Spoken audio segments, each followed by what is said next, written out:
The last thing I'd ever want you to do is beat yourself up for not knowing what your true calling in your career path is. And I can understand how frustrating it could be working in a job that you know doesn't align with your true goals. Or you're not quite sure if you do have a burning desire to go out and achieve something greater. What I would like to share with you is what I call your street of dreams. And I would like you to picture your street of dreams as a highway with multiple lanes. And on this highway, you have your career path, you have your personal finances, your health, your family life, and your social life.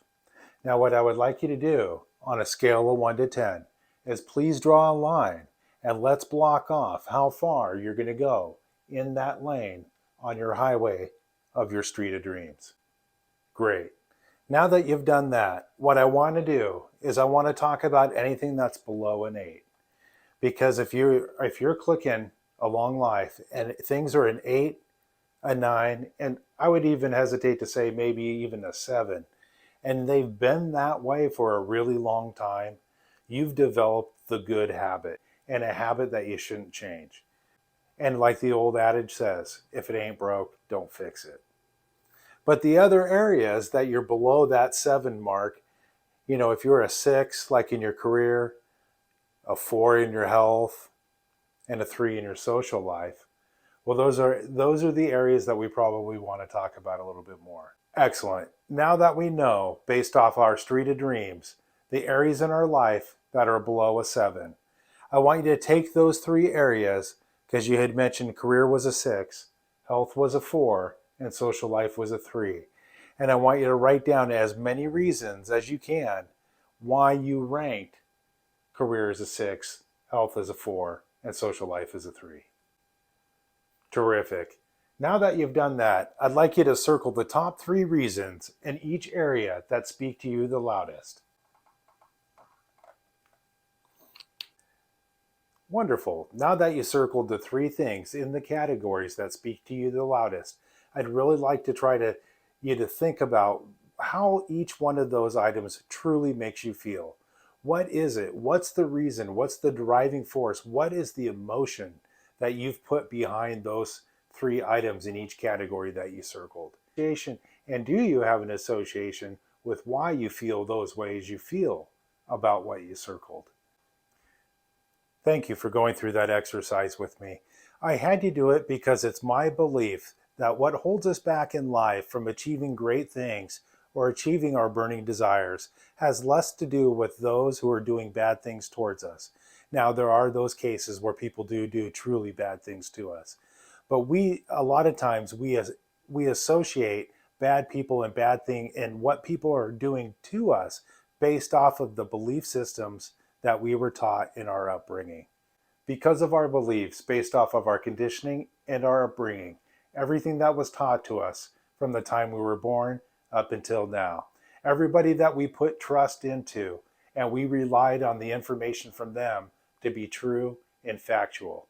This information could come from your mother, your father, your aunt, your uncle, your brother, your sister, could come from a close friend. It could come from those that you have a deep admiration for. It could come from your spiritual leaders. But somewhere along the way, you were told things that just aren't true. Or you were told things that were true based off of what that person learned in the generation that person grew up. And too many times, we're being told things that our parents and the parents of our loved ones told them. And even before that. And what their grandparents told their parents. So what is a belief? The definition of a belief has 2 parts. Number 1, a statement that is true or that something exists. Number 2, trust, faith, confidence in someone or something. We form our beliefs around the age of 8. We run and follow programs based off of our set of beliefs. And so throughout the day, most of what you do throughout your walk of life is nothing more than a program that you've run. Have you ever been driving a car or been walking somewhere and you arrive at your destination, but you don't remember actually driving the car or taking the walk? You just know that you got there and got there safely. This is because You have run that route so many times, it's gone into your subconscious brain and it's created a program. So when you get in that car and you start that car and you turn the music on, you're thinking about the music, you're thinking about what needs to be done at work for the day, you're thinking about your family, you're thinking about the club you're associated with, you're thinking about everything but actually driving the car. But you get there.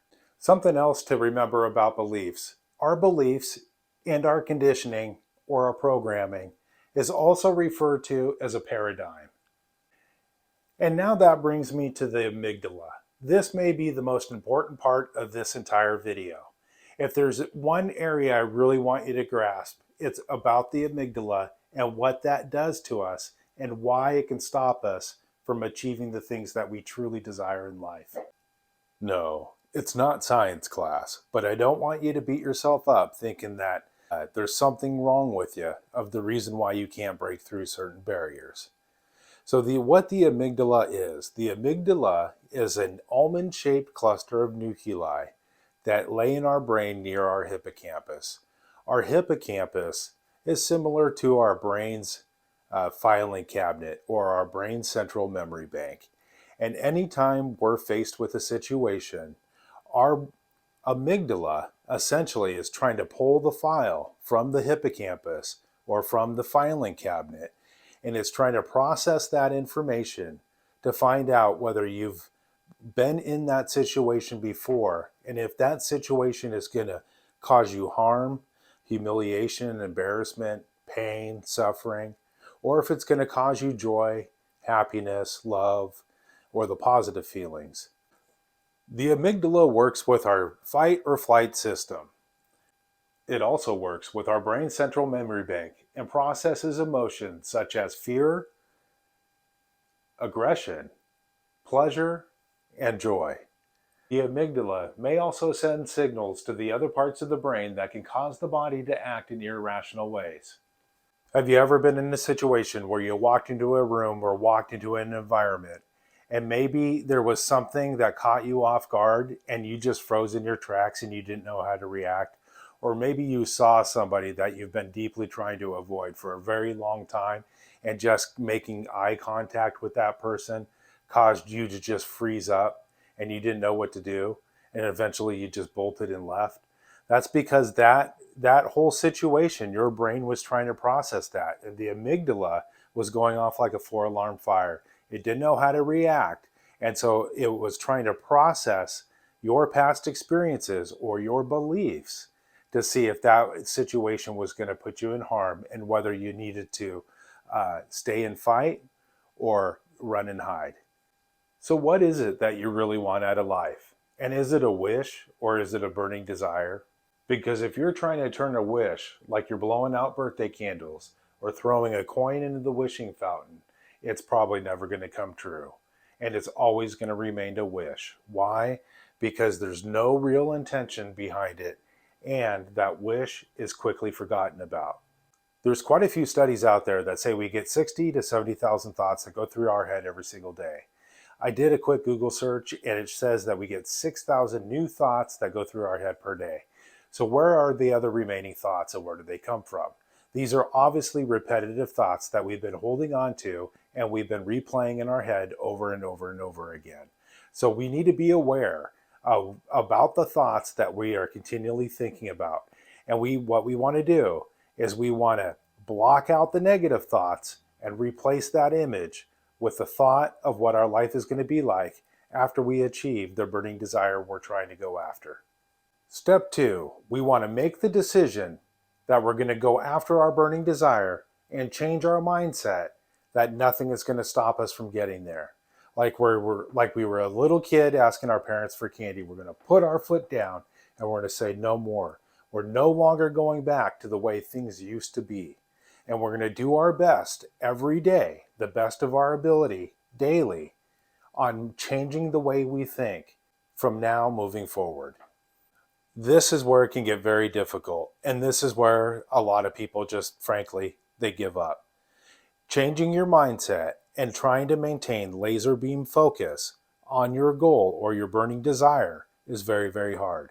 Why? Because of our past beliefs and our conditionings. It is bombarded into us the way we think.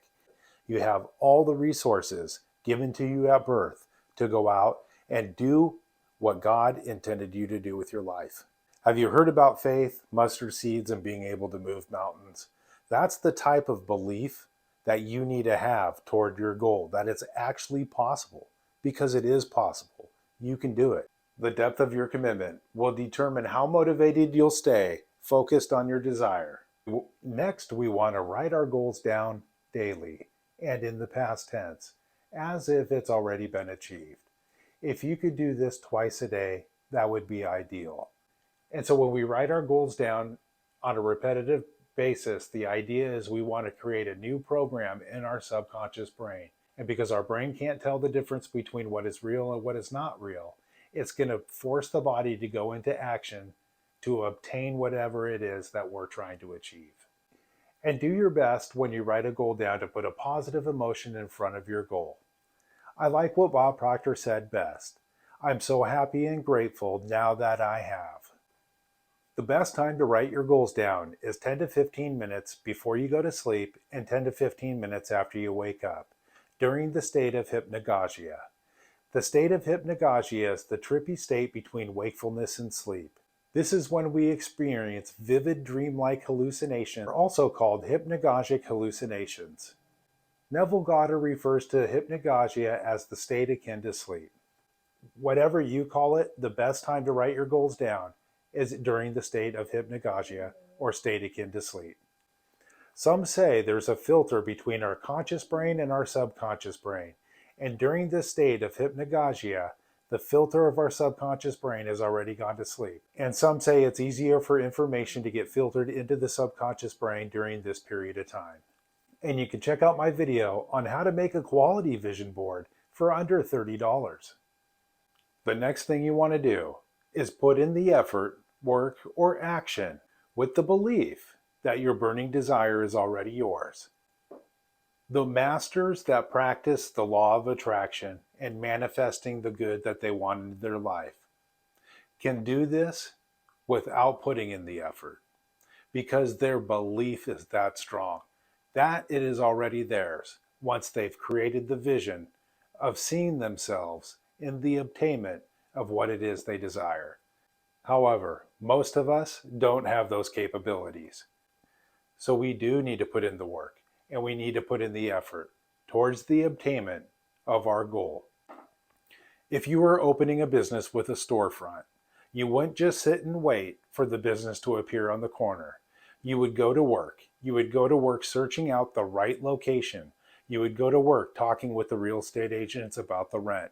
You would go to work checking with the city. You need to put in the work towards what it is you want. You really do want to try to put in a little effort every day toward the attainment of your burning desire.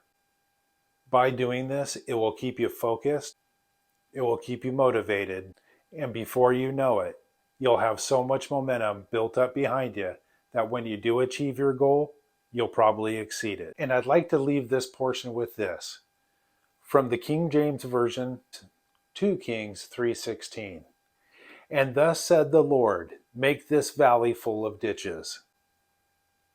3:17. For thus said the Lord, ye shall not see wind, neither shall ye see rain, yet that valley shall be filled with water, that ye may drink.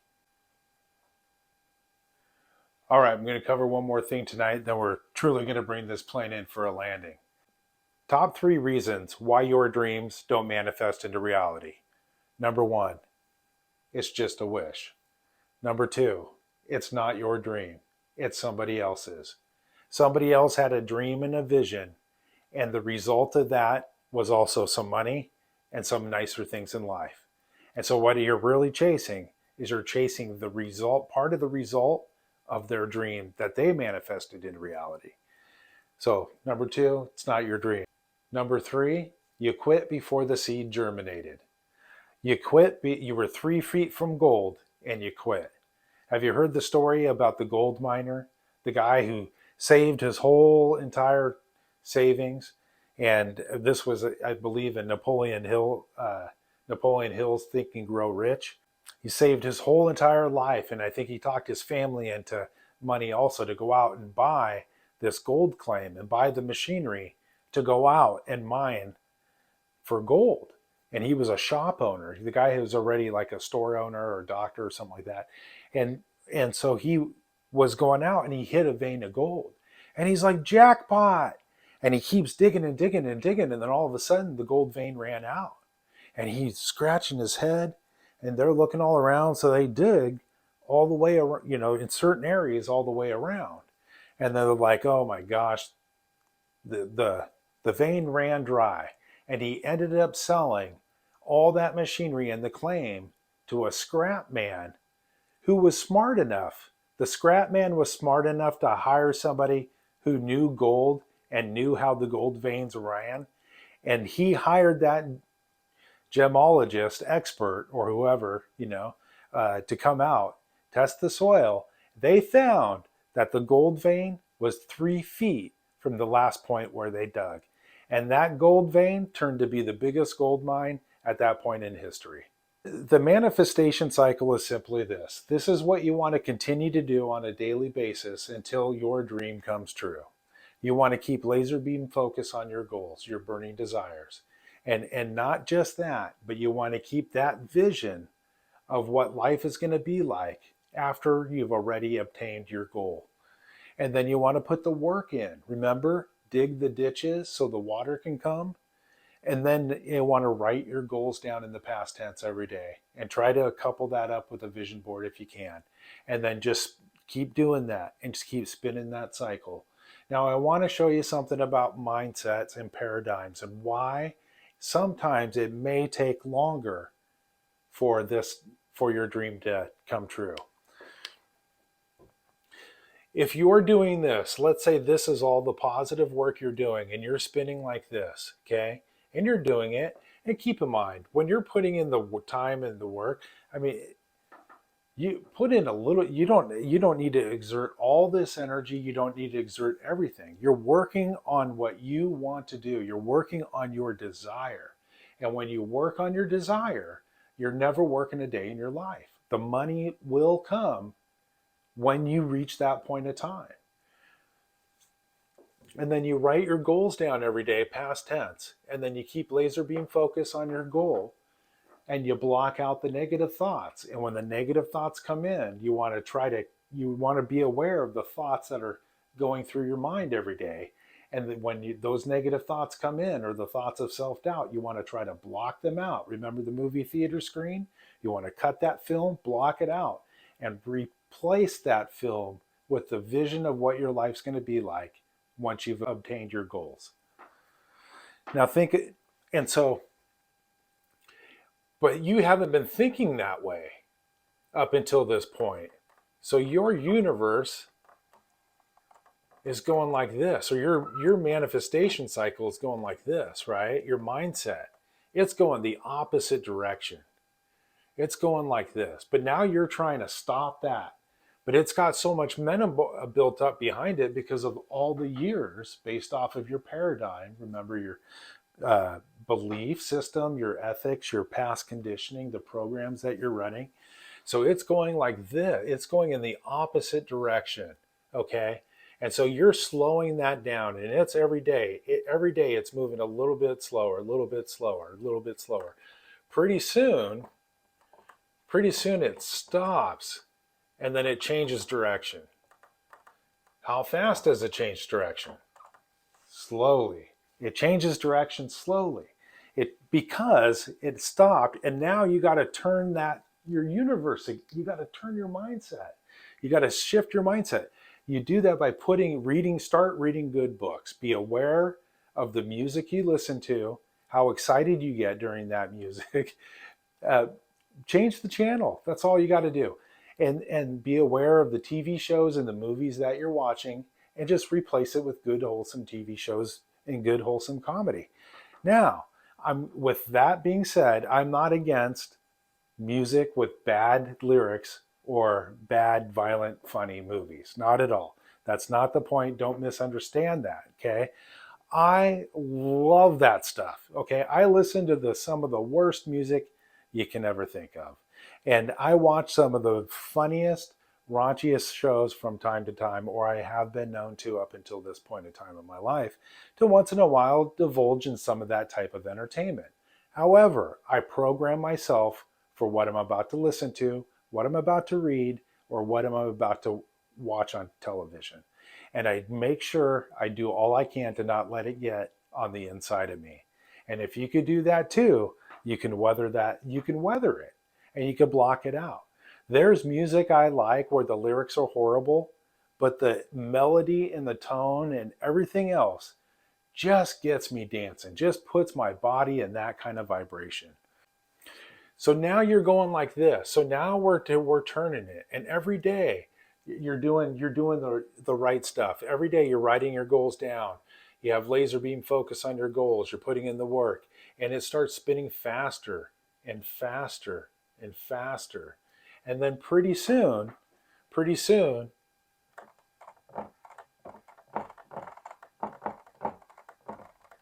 you found success. And not only did you hit your goal because you did all this work and you did it this way, your universe and your mindset, it's still spinning even after you've achieved that goal. And it's still spinning. And so what will happen is you usually pick up a little extra. And so you usually go out and you exceed that goal. Think of a rubber, if anybody who's my age or maybe younger, or maybe, I don't know, maybe if you're in your 30s or early 40s, you may remember the old balsa wood planes. I remember my dad told me he played with those as a kid, and so guess what I used to love playing with when I was a kid? The old balsa wood planes. And in it had a little rubber band, and you put these things together. They came in a little see-through plastic sleeve, and you put the wings on, you put the propeller on, you snap the rubber band on. But what'd you do? You rotated this, right? You spun this, and it spun. And so what did it do? It spun the rubber band up, right? It twisted that rubber band up so tight, and you kept twisting it, because if you didn't twist it tight, you let it go, all it does is it goes, think of this as it just goes beep. But yet at that same point of time, you twist that thing up, and it takes off like a rocket, and you're running after it, or you're just, oh wow, and that's what you want to create. You want to create that type of momentum to the realization of your dream. I really appreciate you taking the time to watch this, and if you found some value in this video, please hit the like button, subscribe to the channel, turn on notifications so you don't miss the next video, and take a look at these other videos on how you can get what you want out of life. Thanks again.